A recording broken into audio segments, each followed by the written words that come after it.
Today, we're going to dive into everything about Terry Fox. Hope you enjoy.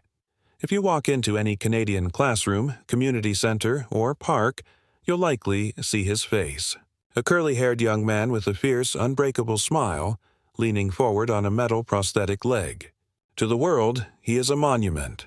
But before he was a legend, he was just Terry, a kid from Port Coquitlam who absolutely hated losing. You see, Terry wasn't the tallest guy on the basketball court. In fact, his coach told him he probably wouldn't make the team. Most kids would have walked away. Terry? He showed up every single day at 6 a.m., practicing his free throws in the freezing cold until the coach simply couldn't ignore him. That was the core of Terry Fox. It wasn't that he was born a superhero. It was that he possessed a terrifying amount of sheer, stubborn willpower. But in March of 1977, that willpower met its ultimate test. It started as a sharp, nagging pain in his right knee. He thought it was just a sports injury. It wasn't. At just 18 years old, Terry was diagnosed with osteosarcoma, bone cancer. The doctors told him they had to amputate his leg, and his chances of survival were barely 50%. Imagine being 18, right at the starting line of your life, and the world suddenly pulls the rug out from under you. But the night before his surgery, Terry read an article about a one-legged runner. And right then, in the sterile silence of that hospital room, a spark was lit.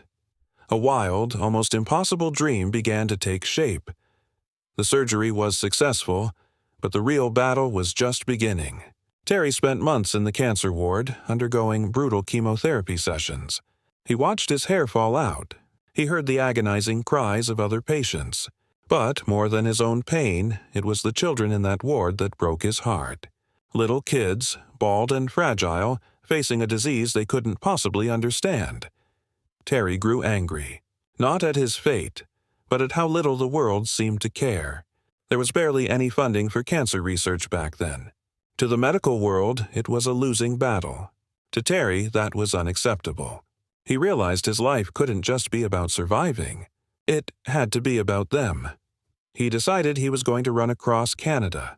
Not just a symbolic jog, but a full marathon, 26 miles, every single day, from the Atlantic Ocean to the Pacific.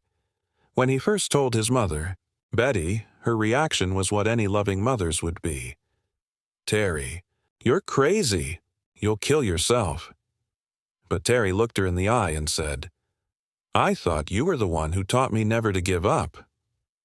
For over a year, Terry trained in absolute secrecy. He ran over 3,000 miles on his artificial leg. Every step was a mechanical nightmare. The prosthetic wasn't designed for running. It was a clunky mix of steel and straps that chafed his stump until it bled, leaving him in constant, blinding pain. He had to develop a strange hopping stride just to reset the spring in the artificial knee. Hop, skip, stride. Hop, skip, stride. It looked awkward. It looked painful. Because it was. But day after day, under the dark cover of night, the boy who refused to quit kept moving. On April the 12th, 1980, Terry stood on the shores of St. John's, Newfoundland. He walked down to the edge of the Atlantic Ocean, dipped his right leg into the freezing water, and filled 2 empty bottles. One was to keep as a souvenir. The other, he promised, would be poured into the Pacific Ocean when he reached the other side of the continent. He called it the Marathon of Hope. His goal? To raise $1 from every single Canadian. $24 million for cancer research. The early days were brutal and, honestly, incredibly lonely. There were no cameras, no cheering crowds, just Terry, his best friend Doug Allward driving a battered support van, and an endless stretch of asphalt. In Newfoundland, the weather was merciless. Gale force winds, freezing rain, and blinding snowstorms beat against his face. His stump would blister, the blisters would pop, and the blood would seep through his bandages, staining his shorts. There were mornings where the pain was so agonizing that he couldn't even stand up. But Doug would look out the window of the van, and minutes later he'd hear it, that familiar rhythmic sound on the pavement. Hop, skip, stride. Drivers passing by would honk out of anger, telling this crazy kid to get off the road. They didn't know who he was. They didn't know that every mile he conquered was a miracle. But slowly, word began to spread. A lone, one-legged runner was coming down the highway, and Canada was about to wake up. By the time Terry crossed into Ontario, something shifted.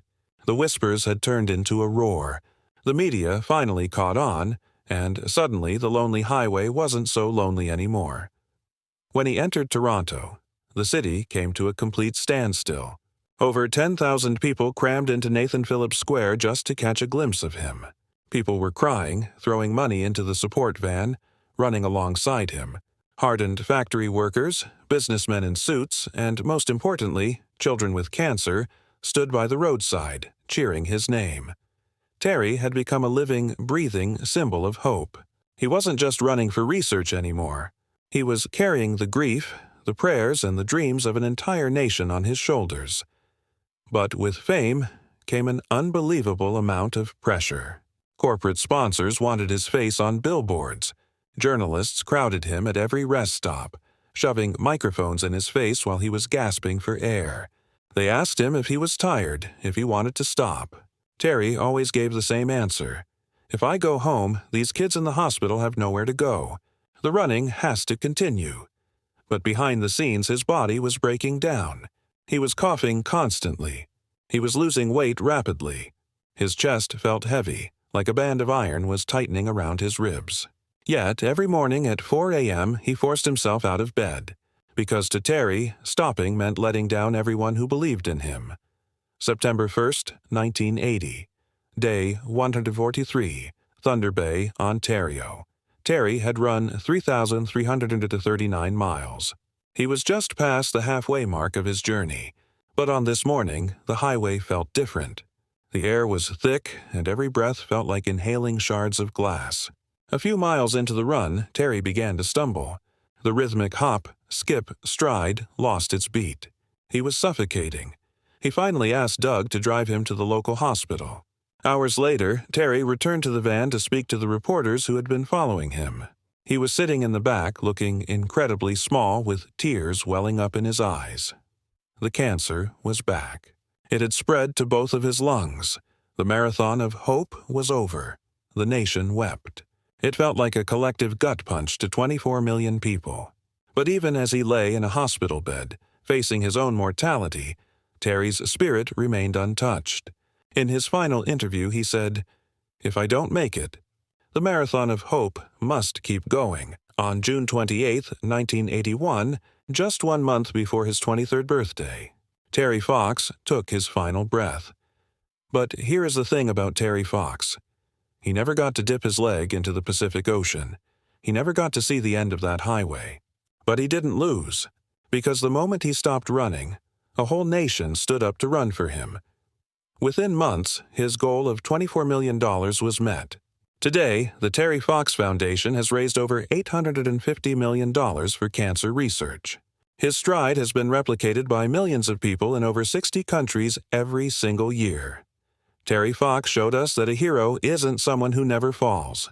A hero is someone who, despite knowing the odds are completely against them, decides to take the next step anyway. The highway ended in Thunder Bay, but the marathon never stops. That's all from Mango. Thanks for watching. Bye.